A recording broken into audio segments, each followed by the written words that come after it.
All right, welcome back everyone. My name is Pritesh here with Kaizen Crypto, bringing you another video. So I hope you guys are all doing well. Thank you so much for joining me here today. What we're going to be talking about here in this video is, will it be worth it to run a stake pool on Cardano?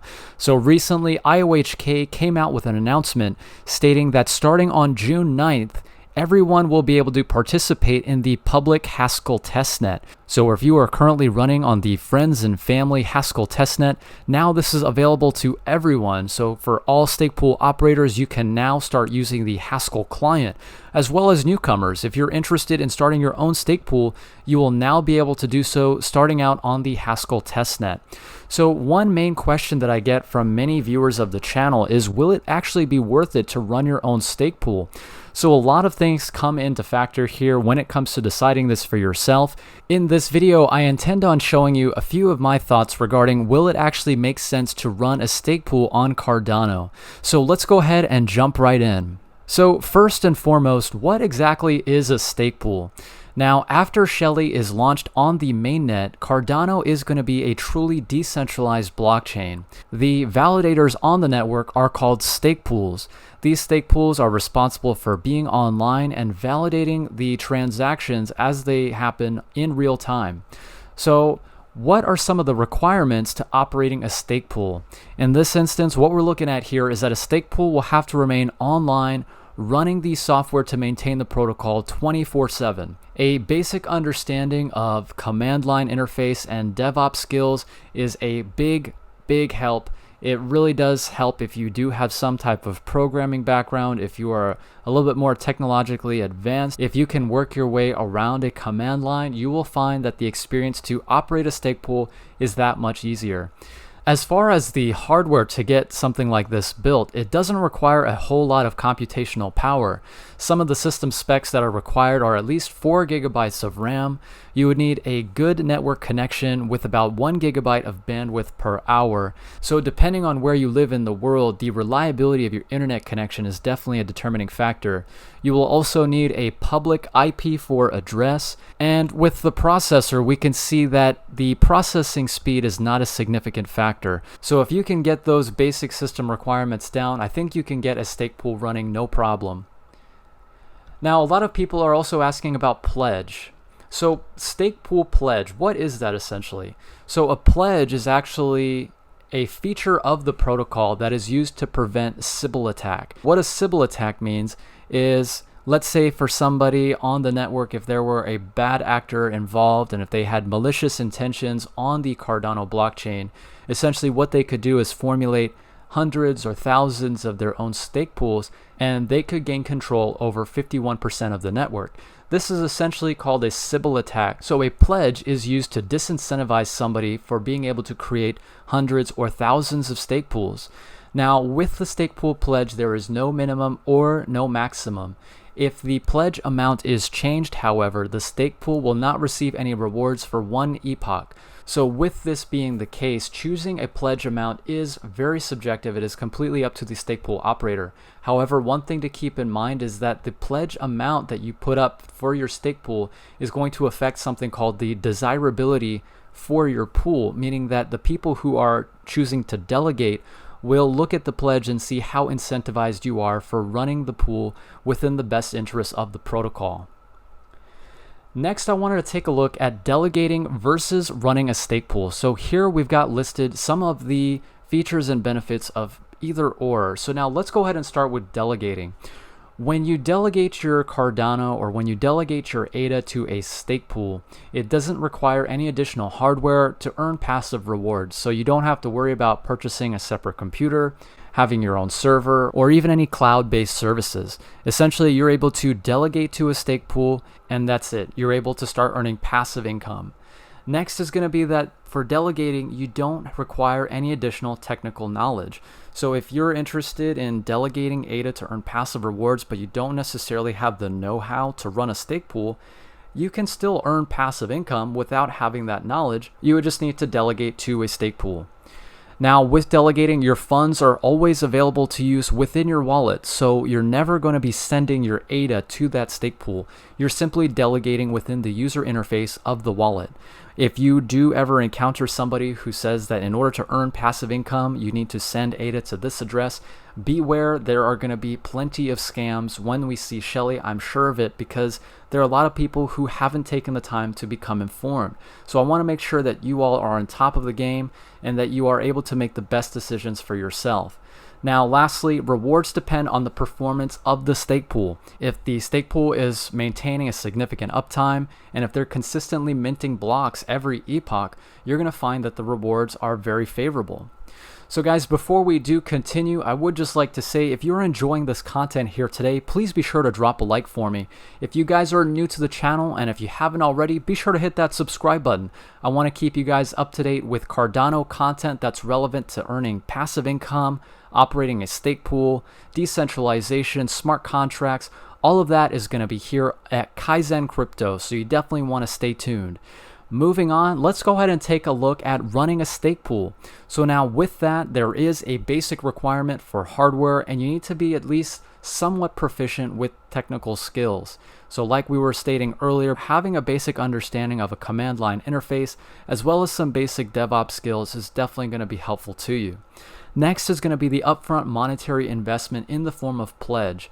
Now, pledge is going to be dependent on the amount of capital you have to allocate to running your stake pool.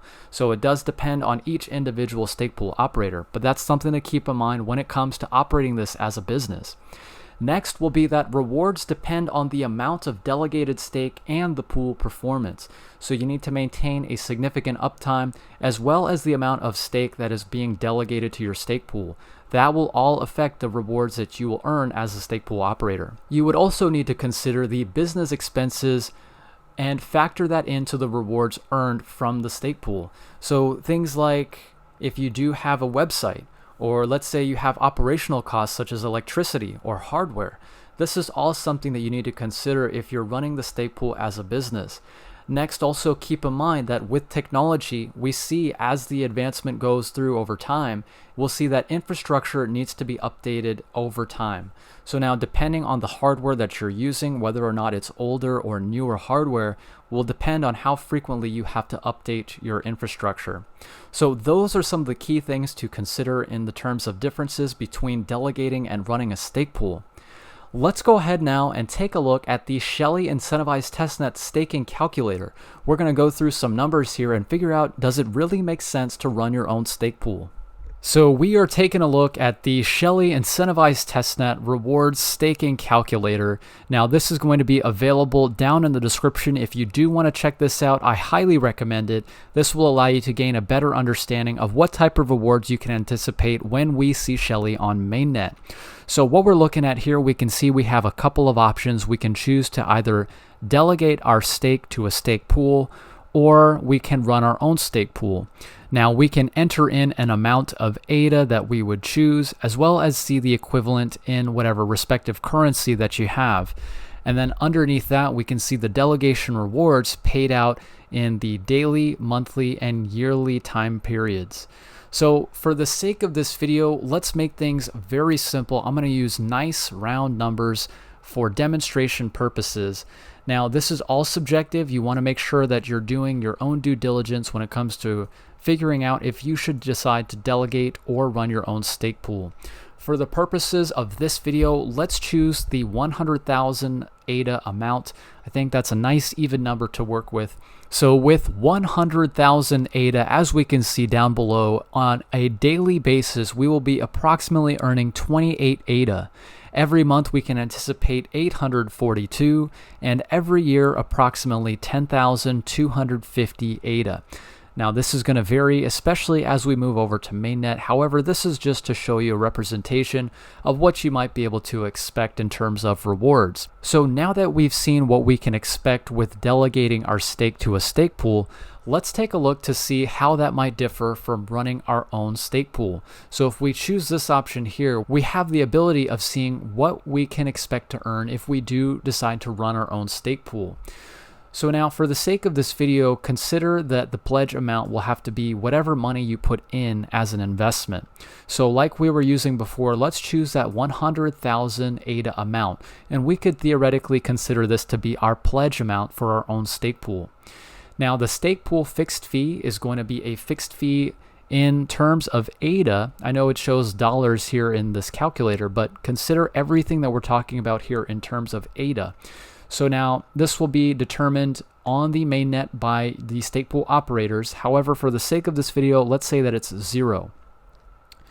If we go down, we can see the stake pool total stake will be at 1%. That's set by default.